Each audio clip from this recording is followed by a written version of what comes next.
Donc, bonjour tout le monde, bienvenue sur ma chaîne YouTube. J'espère que vous allez bien, que ça se passe bien pour vous sur les marchés en ce moment au niveau trading. Moi je trouve personnellement que les marchés sont intéressants, il y a pas mal de choses à trader.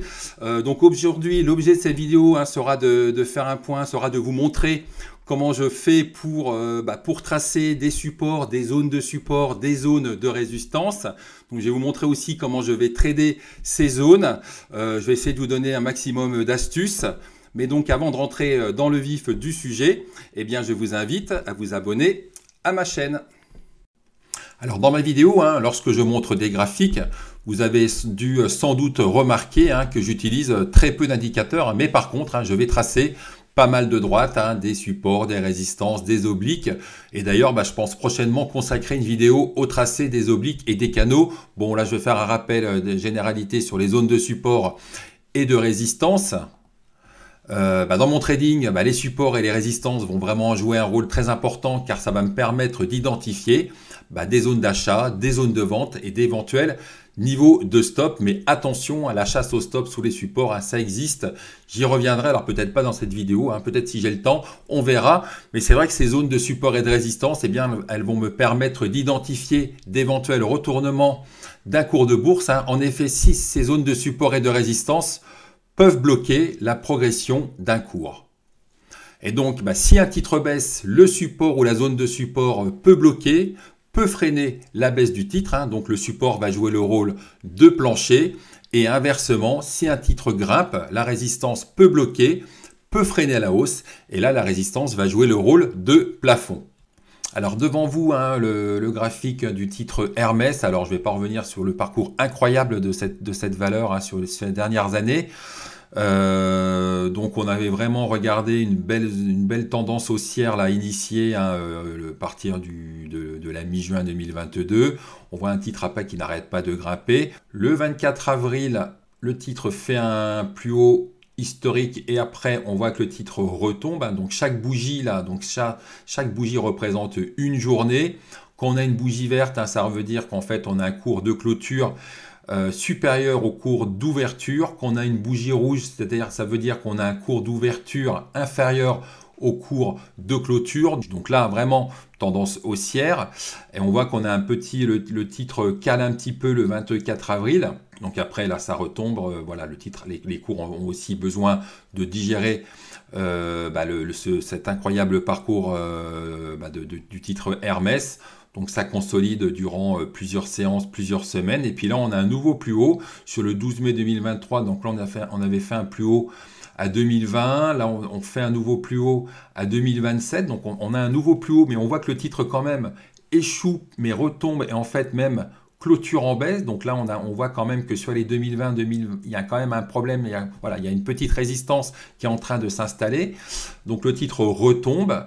Nouvelle tentative, le titre va aller, fait encore un nouveau plus haut historique, mais derrière, après, le titre retombe le lendemain. Et là, en fait, il retombe dans des volumes importants avec un repli important. Donc là, on peut se dire déjà que sur ces niveaux, là, il y a un premier niveau de résistance qu'on pourrait identifier, qu'on pourrait faire passer par ces trois lignes, par ces trois points, pardon. Donc le titre retombe, le titre consolide, etc. Voilà, après, donc là, on était en avril. Et puis en fait, il faut revenir jusqu'en juillet. Juillet, nouvelle tentative du titre. Donc le titre fait un nouveau plus haut. Et avec une mèche, alors quand on voit une mèche comme ça, on va dire quand même les vendeurs en fait ont pris la main, pointe ici, mais après les vendeurs en fait en ont profité pour vendre avec, en plus on voit qu'on a eu une hausse des volumes. Donc le titre retombe et puis après le titre vraiment consolide, etc. Et puis il revient faire une nouvelle tentative ici en décembre, toujours sur ces mêmes niveaux. Et là, on peut vraiment identifier, donc on voit vraiment que sur ces niveaux, il y a quand même quelque chose qui se passe. Il y a les cours résistent. Et on voit qu'à chaque fois que le titre arrive sur ces niveaux, eh bien, soit les vendeurs en fait en profitent pour vendre à découvert, soit en fait les acheteurs qui ont des titres, ils se disent « Oh là, on arrive sur une résistance » qu'on a du mal à passer, qu'on a testé à plusieurs reprises depuis le mois d'avril, ici en avril, en mai, en juillet, Et donc là, ceux qui ont vendu ici, ils ont vu que il y a eu un nombre incalculable de tentatives. À chaque fois, ça a échoué, donc ils prennent leurs bénéfices. Et puis à côté de ça, il y a les vendeurs à découvert qui, eux, profitent justement de cette résistance pour vendre le titre. Donc là, vraiment, on a une zone de résistance. Mais après, quand cette zone de résistance finit par être cassée, qu'est-ce qui se passe? Et bien là, par contre, on appelle ça un breakout. Donc j'y reviens dans la présentation.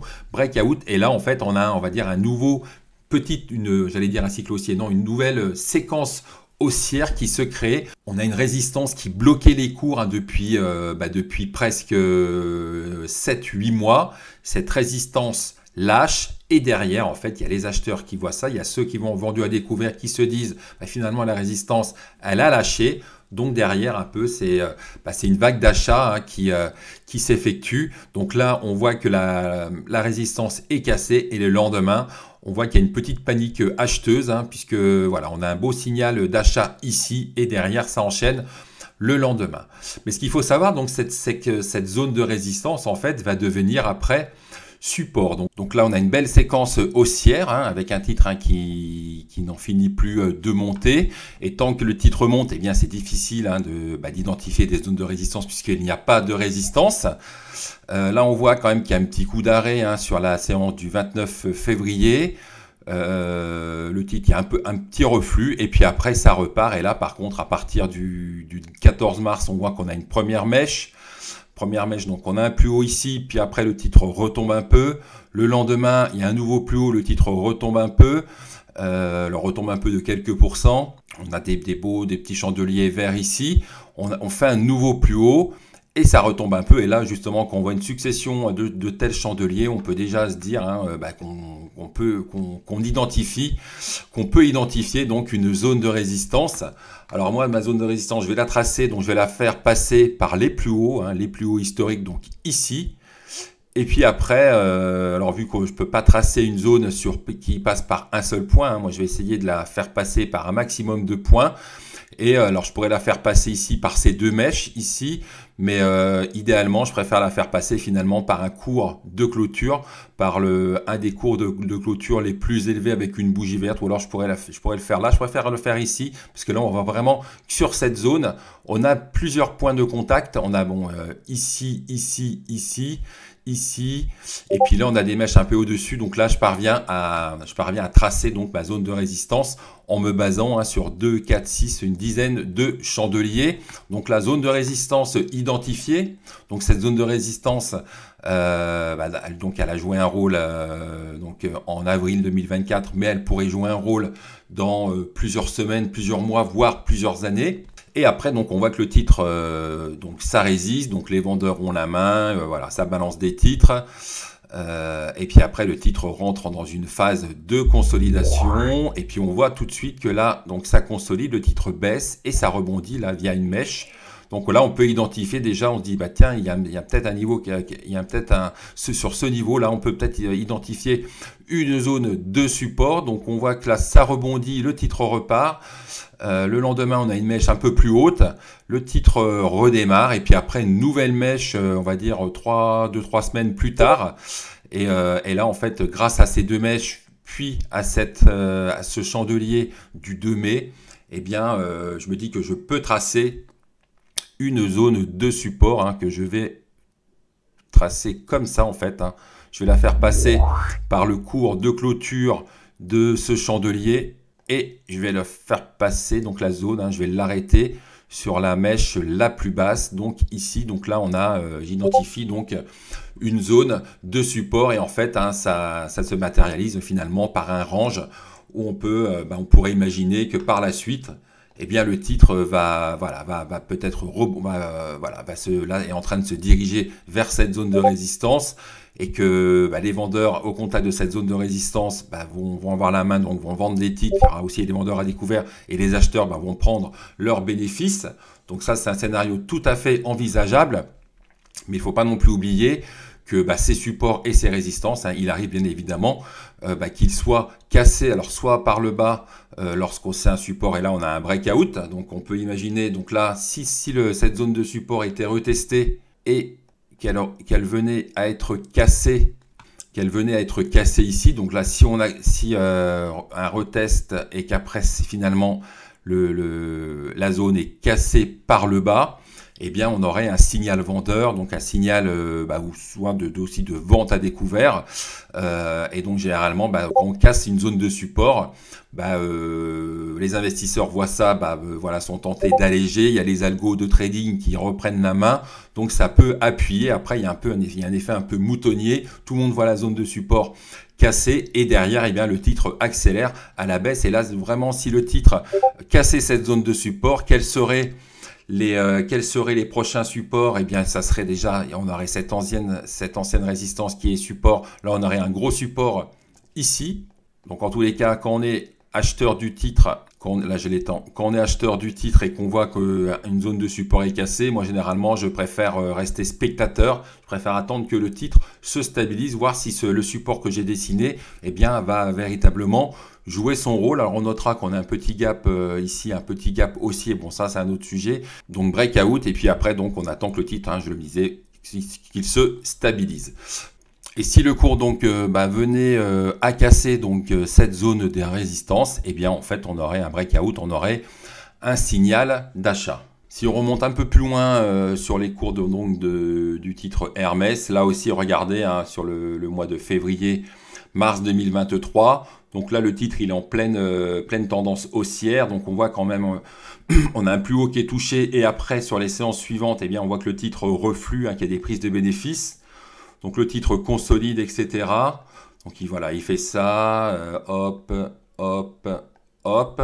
Et après, donc on voit que le dernier plus haut est retesté. Il est retesté une nouvelle fois, alors il est testé le 16 mars, le 19, le 17 mars, le 20 mars, le 21, le 22 et puis finalement le 23, la zone de résistance lâche et derrière ça s'enflamme, nouvelle séquence haussière initiée par le titre. Autre exemple de résistance et de support à identifier, c'est le titre Safran, pareil, un superbe trend de Safran, donc voilà, belle tendance haussière, etc. Donc on voit que le titre, alors on va effacer, tiens j'efface ça. Donc on voit que le titre, regardez, donc là le titre vraiment c'est bullish, etc. Donc là on fait un nouveau plus haut, le titre retombe, donc là on voit quand même que la hausse est en train de s'essouffler. Le titre encore fait une nouvelle mèche. Alors je vous dis quand vous voyez des mèches comme ça sur des sommets, ça veut dire que les vendeurs ont la main, les vendeurs balancent des titres et il y a moins d'acheteurs, et ça se traduit donc par des mèches, donc par des nouveaux plus hauts, mais à chaque fois on a un nouveau plus haut, mais une clôture qui se fait sur des cours beaucoup plus bas que les derniers plus hauts. Donc là, on a vraiment une bougie pas terrible. Et on voit qu'à chaque fois, regardez, dès qu'on arrive au-dessus des 210, 211, les vendeurs repoussent les acheteurs une première fois, une deuxième fois, une troisième fois. Finalement, les acheteurs lâchent, les vendeurs prennent la main, donc le titre retombe. Il retombe et on voit qu'en fait, il retombe, on ne sait pas où, jusqu'où les cours vont s'arrêter. Donc, quand ça retombe comme ça, et qu'on ne voit pas de support à proximité, eh bien on reste spectateur. Donc on voit que ces cours retombent une première fois ici et pouf, on a un rebond en séance. Donc on se dit, tiens, on dirait que là ici, on a trouvé peut-être un petit point de support. Mais bon, pour vraiment identifier une zone de support, je vous dis, il faut vraiment que cette zone passe par plusieurs points. Donc on se dit, tiens, là, il y a eu des acheteurs sur ces niveaux. Donc ça correspond au cours de 201 €. Donc en plus 200, 201 €, généralement voilà les chiffres ronds 200, 100, 150, etc. C'est des chiffres ronds, donc il y a un peu des effets psychologiques. Ça peut jouer le rôle de support dans ce cas-là ou le rôle de résistance. Par exemple les 215, on peut imaginer ça peut jouer le rôle de résistance. Mais là donc on voit une petite touchette à 200, 201. Donc le titre se reprend. Donc voilà un petit rebond le lendemain. Le surlendemain, le marché doute de nouveau, les vendeurs reprennent la main, le titre retombe. Et là, en fait, on revient sur les 200,8. Donc, on se dit, tiens, 201 qui ont été touchés, 200,8 qui ont été touchés. Tiens, c'est intéressant. Donc, on a quand même les 200,8, 201. Bon, on est sur une zone des 201 qui pourrait jouer le rôle de support. Le lendemain, c'est une zone des 201 et retestée à 201,4. Je dis tiens, bon voilà, on peut déjà se dire sur les 201, il se passe quelque chose. Donc le titre se reprend, etc. Il se reprend jusqu'au 210. Et le 2 mai, qu'est-ce qui se passe? Eh bien, le titre revient tester les 201. Donc, on se dit, bah là, les 201, clairement, ça joue le rôle de support. Donc, on peut imaginer que la prochaine fois, là encore, si le titre revient tester eh bien, les 201, on pourrait avoir un rebond encore sur ce support. Mais attention, hein, si ce support, alors les supports, ça c'est pas non plus miraculeux, hein, à un moment ou à un autre, hein, un support un peu lâché. Et si justement, si ça lâche, si par exemple les cours allaient sous les 200 euros, bah, qu'est-ce qui pourrait se passer? Eh bien, les gens, enfin les investisseurs pourraient se dire, ou les algos pourraient se dire, bah tiens, le support est lâché, et donc je vais vendre ma position, ou je vais vendre à découvert le titre Safran. Et donc, bah, les acheteurs, en fait, ont la main sur les supports. Hein. Quand les volumes sont en hausse et que le support tient, eh bien, ça va renforcer le support. Et les vendeurs, en fait, ont la main sur les résistances. On a pu le voir sur Safran, par exemple. Les vendeurs vont vendre le titre à proximité ou sur la résistance. Et si les volumes sont élevés, eh bien, cela va renforcer la pertinence de cette résistance. Et comme je vous le disais, hein, les zones de support en fait et de résistance sont là pour freiner les mouvements, mais quand cette zone elle est cassée, on appelle ça un breakout. Alors moi je traite beaucoup sur breakout, mais bien évidemment en fait, il m'arrive aussi d'acheter sur support. Alors il faut aussi savoir qu'une résistance en fait elle est rarement cassée lors de la première tentative. Généralement il faut plusieurs tentatives. Alors à moins qu'on ait une grosse news, une publication vraiment décevante, et là les supports peuvent être, on va dire, transpercés beaucoup plus facilement. Voilà, ou qu'on a un élément exogène, je ne sais pas, un CAC qui perd 4-5%. Et là, c'est vrai que les supports, par contre, là, sont plutôt très vite percés. Idem pour les résistances. Les résistances, elles sont rarement cassées dès la première tentative. Mais si on a une super news, bien derrière, la news peut permettre de casser la résistance dès l'ouverture, même souvent, ce qu'on a une news, les cours vont ouvrir au-dessus d'une grosse zone de résistance. Ça arrive très souvent. Alors, tracer les zones de support et de résistance. Alors, je vais vous montrer quelques exemples. Alors, il faut savoir en fait que quand on essaie de tracer des supports, des résistances, il ne faut pas avoir peur d'en tracer, même de trop, c'est pas grave, mais quitte après à les effacer. Et moi, généralement, donc quand je trace mes supports, j'essaie de faire passer mes droites ou mes zones par les plus bas de la journée et par les cours de clôture. J'y reviens, je vous ai déjà montré ça sur les exemples au préalable. Je vais vous montrer d'autres exemples. Et donc, quand je vais tracer les résistances, eh bien, je vais faire passer mes droites de résistance ou mes zones de résistance par les plus hauts du jour. Donc, ça peut être des mèches ou par les cours de clôture. Donc, ça peut être le haut d'une bougie verte, le haut du corps d'une bougie verte ou le bas du corps d'une bougie rouge. J'y reviens. Donc quand je disais que je traçais mes supports, j'essayais de faire passer mes droites par les plus bas de la journée, par les cours de clôture. Regardez, en fait, là, quand j'ai tracé ma zone de support, là, je la trace là, plus bas de la journée ici, plus bas de la journée ici. Là, on est vraiment, je trace ma zone de support par rapport aux mèches, plus bas de la journée ici. Donc là, tout de suite, j'ai 4 points de contact. Je peux tracer ma zone de support. Et quand je dis que je trace mes résistances et que j'essaie de faire passer mes droites par les plus hauts du jour et par les cours de clôture, eh bien en fait, regardez le plus haut, déjà le plus haut de ces dernières semaines, d'ailleurs c'est un haut historique, il est ici. Donc déjà, tout de suite, ma zone, je la fais passer par ce point et après, je vais m'arrêter. En fait, donc je vais étendre cette zone. Alors, je pourrais l'arrêter là. Ouais, on pourrait considérer qu'aussi, regardez, on a vraiment un point de contact sur la 1, même, on peut l'avoir même sur 4. Ça pourrait avoir du sens de tracer cette zone de résistance ici. Mais moi, j'ai préféré l'étendre en fait sur le cours de clôture le plus élevé. Donc, le cours de clôture le plus élevé, c'est ici. Et donc, je fais passer la zone par le haut d'une bougie verte. J'aurais pu faire passer, si on avait eu un bas de bougie rouge plus élevé que celui-là, j'aurais fait passer par le par le bas du corps de la bougie rouge. Alors devant vous, le graphe de la société Gerbet. Donc là aussi, quand je vois ce genre de graphe, eh bien tout de suite, regardez, moi ce qui me choque, enfin ce qui me saute aux yeux, on va dire, c'est qu'on a une zone de support ici. Regardez, là, on a vraiment Je vois qu'il y en a une autre ici qui est encore plus intéressante.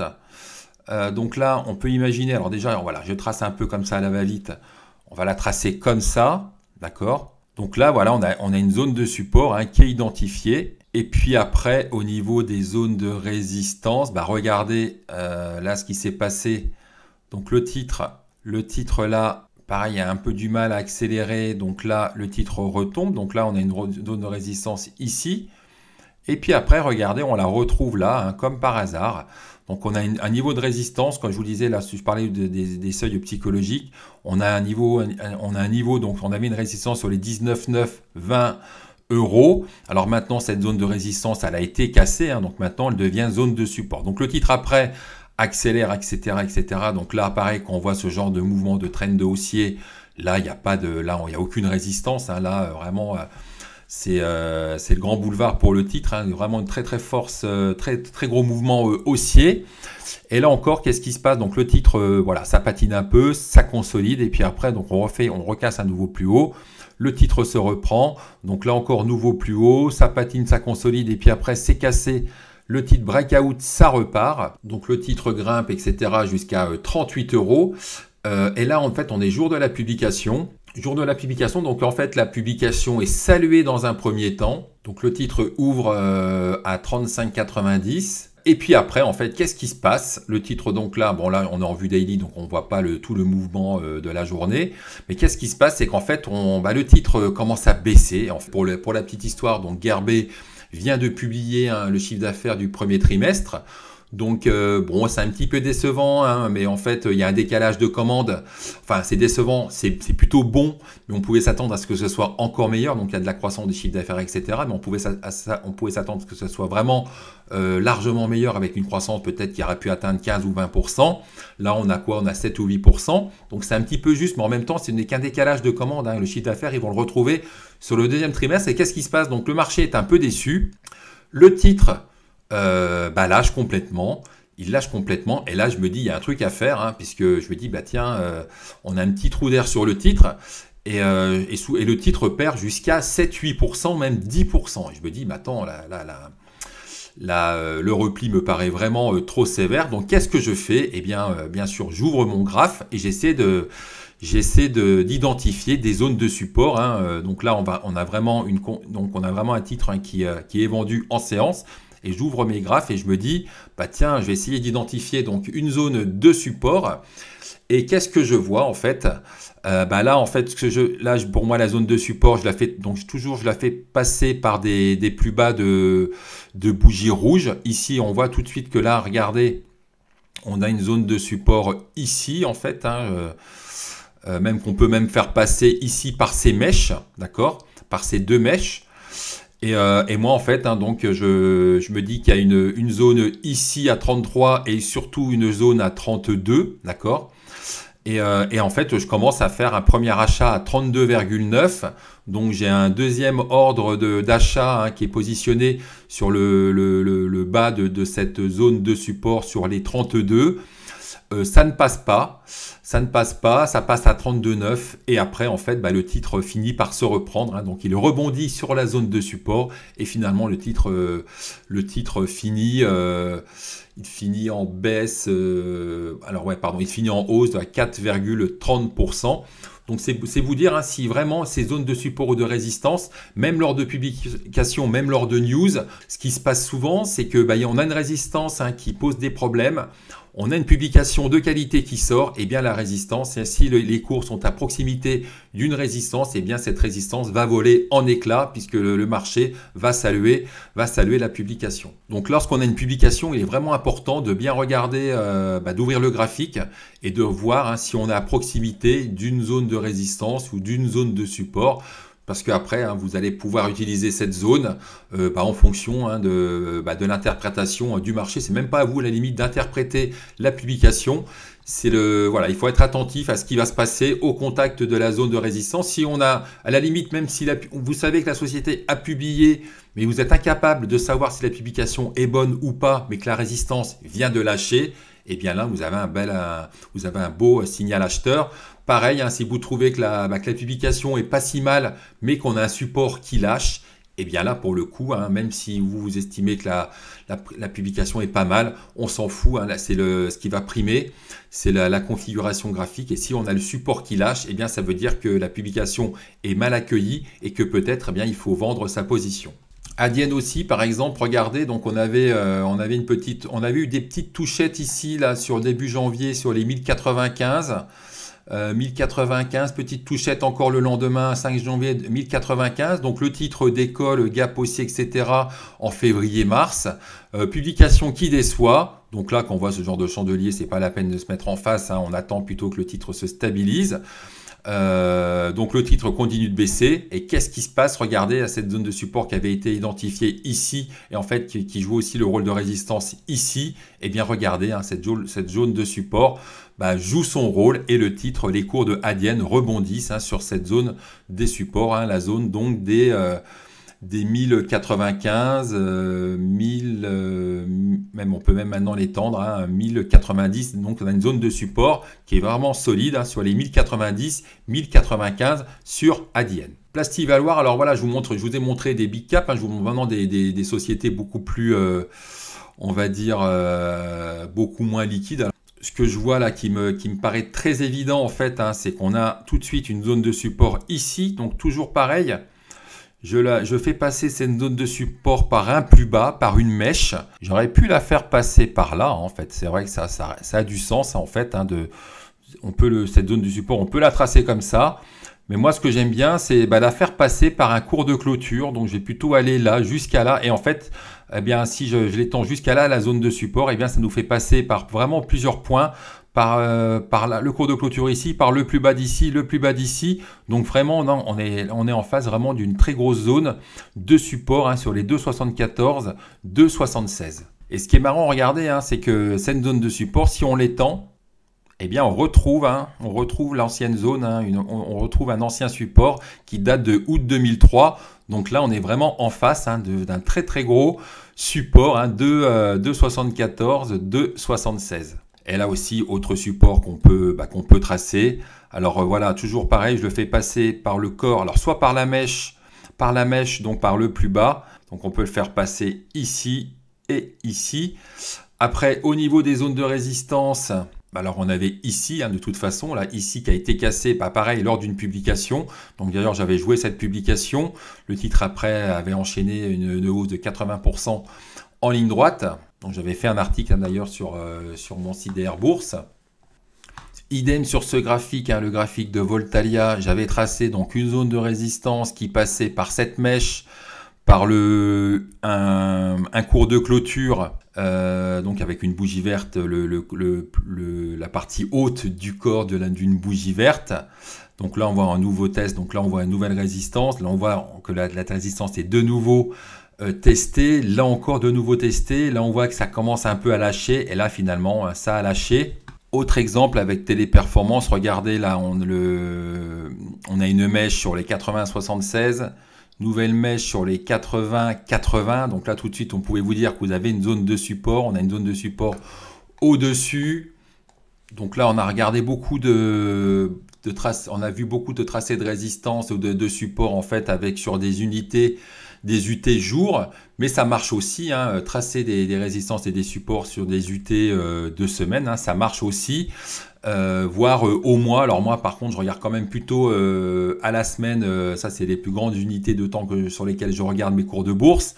Mais par contre, hein, quand je vais trader un titre en intraday, eh bien, je vais regarder en UT 15 ou en UT 5 minutes. Mais c'est vrai qu'il faut reconnaître que sur les unités de temps vraiment réduites, les droites de tendance, en fait, les supports et les résistances ne suffisent pas. En fait, faut plutôt tracer des obliques comme ça.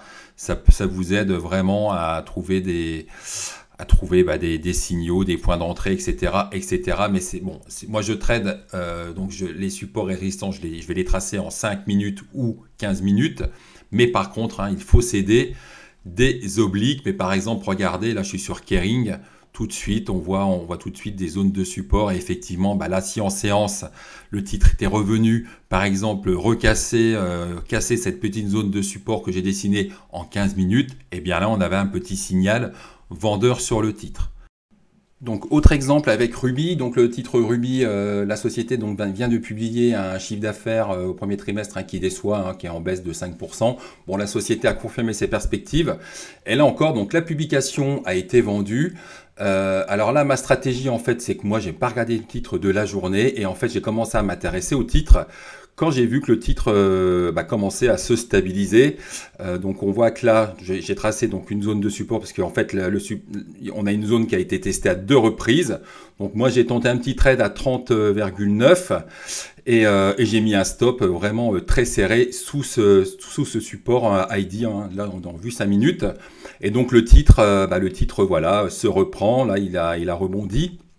Alors après, ce que j'ai expliqué à mes abonnés, je ne vais pas trop m'attarder dessus, surtout que là, je vois en ID, donc en vue 5 minutes, je vois un niveau de résistance. Donc moi, j'ai mis un... Alors là, je vais remonter, là, je ne peux pas modifier ce genre d'ordre, c'est un ordre alternatif, mais je vais probablement... alors, je vais laisser mon ordre à 31,38, mais par contre, je vais remonter mon stop win, probablement sous les 31,12, 31,08. Et ici, donc, dans la partie Discord Offre Premium, c'était le trade, je l'ai annoncé, à 15 h. Alors, ce genre d'ordre n'apparaît pas dans le CO, il apparaîtra donc quand les 31-38 seront touchés, il va se transformer en ordre limité et l'autre ordre, en fait, sera annulé. Alors, c'est pas fait, la 31-30, on voit que ça, voilà, que ça, quand même, ça se fait un peu dans la douleur, ce rebond. Donc quelqu'un m'est passé devant et puis voilà, je commence à m'impatienter parce qu'en fait j'ai d'autres trades, j'ai plein d'autres trades à surveiller. Et puis là, voilà, c'est aussi pour vous montrer un peu comment je trade. Donc là, hop, on remonte le carnet d'ordre. Donc comme je le disais, ça manquait de conviction. Donc allez, on va clôturer ce trade. 31,20.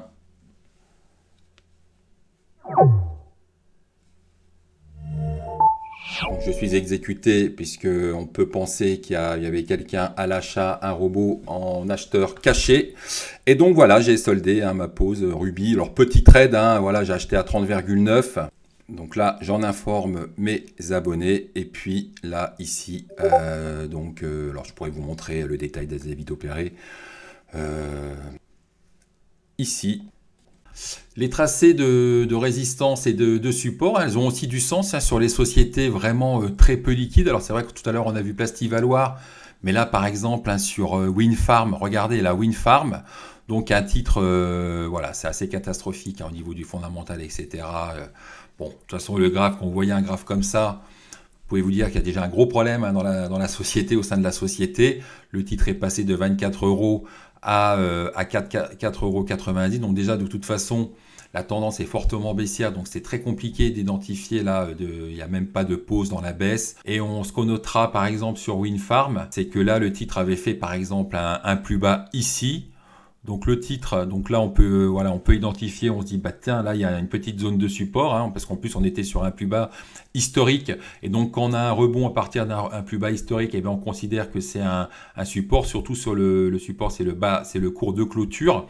Donc là on se dit tiens, on peut faire quelque chose ici, tracer quelque chose ici, et on voit, regardez que sur les séances d'après, eh bien, ce support va jouer son rôle, même sur un titre comme ça très peu liquide. Eh bien, voilà, il y a certains qui vont jouer le support, qui vont se positionner. Ils ont vu là le support, donc ils vont se dire tiens, moi le titre Winfarm ça m'intéresse, j'ai envie de tenter un rebond technique, et donc ils vont placer leur ordre, ou peut-être des algos. Il y a peut-être des petits robots qui sont de plus en plus sur les small caps aussi. Donc il y a des petits robots qui ont vu ce petit niveau et qui se sont positionnés. Et donc là on a quand même une mèche avec des volumes conséquents, mais on arrive quand même à clôturer au-dessus de cette zone de support. Et pour le coup, regardez, pour ceux qui auraient mis un stop sous le plus bas ici, ou sur la zone de support en séance, alors déjà c'est quand même suicidaire, on va dire, de mettre un stop sur un tel titre, un titre comme Winfarm qui est très peu liquide. Il suffit que le carnet d'ordre se vide un peu pour que votre ordre de protection, votre stop loss soit exécuté. Voilà, surveiller le titre et le vendre, pourquoi pas. Mais par contre, mettre un stop loss, c'est-à-dire qu'en fait, mettre un stop loss de protection automatique et non manuel, c'est pas vous qui le passez manuellement. Là, pour le coup, vous avez de fortes chances que votre ordre soit exécuté. Et là, je pense qu'en fait, certains ont dû mettre des stops sous le plus bas d'ici, sous les 4,50. Ils se sont fait exécuter. Et puis après, derrière, le titre s'est repris. Alors après, bon, la tendance reste quand même très dégradée pour le titre Winfarm. Mais voilà, si je vous montre le titre Winfarm, c'est voilà, pour vous montrer aussi que, que les supports sont pertinents sur des titres pas très liquides, où il y a vraiment des fois on a des volumes très réduits. Là, on est sur 10 000 titres. De toute façon, voilà, Passive Valor aussi, on était sur des volumes aussi qui étaient parfois un peu faméliques, on va dire. Mais là aussi, de toute façon, tracer les zones de support, tracer les zones de résistance, ça a du sens sur toutes les unités de temps, donc ça soit du daily, donc du jour, de l'hebdo, du mensuel, mais aussi pour du trading. Et ça peut vous aider justement à trouver, à identifier des points d'entrée. Parce qu'imaginons que si vous avez un titre qui est en train de baisser, ça sert à rien de se précipiter. Il faut plutôt, même si le titre vous intéresse, voilà, vous dites ah bah non, ce titre-là, ouais, ça fait longtemps que je voulais le voir, que je voulais l'acheter à tel prix. Il est plutôt préférable de regarder la config graphique et d'attendre que le titre se stabilise sur un support. Et pareil, si vous avez un titre qui publie, mais vous avez envie de l'acheter, mais vous n'avez pas forcément de signal d'achat, etc. Moi, ce que je fais souvent, c'est j'achète lors de la cassure d'une résistance, lorsque la société publie ou non. Mais voilà, en tous les cas, vraiment, les supports, les résistances, voilà, c'est l'analyse technique qui est simple, qui existe depuis très très longtemps, mais qui demeure encore très efficace. J'espère que cette vidéo vous aura plu. Et si c'est le cas, n'hésitez pas à la liker, à la partager et à vous abonner à la chaîne. Et je vous dis à bientôt.